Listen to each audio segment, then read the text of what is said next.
দর্শক, দেখছিলাম সন্ধ্যার কালবৈশাখী ঝড়। প্রায় প্রতিদিনই দু একদিন বাদে মাঝে মধ্যেই এমন কালবৈশাখী ঝড় উঠে আসে, অন্ধকার হয়ে যায় চারপাশ। এর মাঝেই, এই অন্ধকারের মাঝে দেখলাম এক কালো বিড়াল। কালো বিড়াল আসলে কিসের প্রতীক হতে পারে, আপনারা একটু কমেন্ট করে জানিয়ে দিবেন।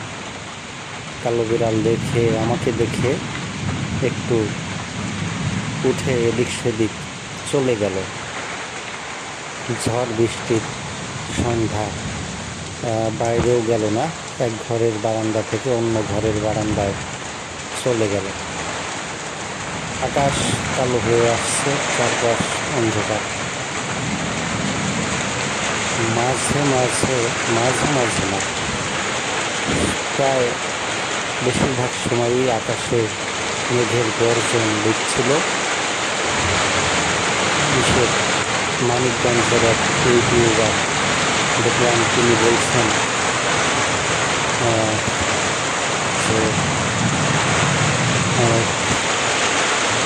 যুদ্ধ, ইরান ইসরায়েলের যুদ্ধ যেন বাংলাদেশে শুরু হয়েছে। কেন জানি গুরুং গুরুং শব্দ হচ্ছে, মনে হচ্ছে বোম পড়ছে, এমনটাই কিন্তু বলছিল সেই ইউটিউবার। তো যাই হোক, মেঘের গর্জনে অনেকেই ভয় পেয়ে থাকেন, আমিও ভয় পাই মাঝে মধ্যে। আবার মাঝে মধ্যে বৃষ্টি দেখতে ভালো লাগে।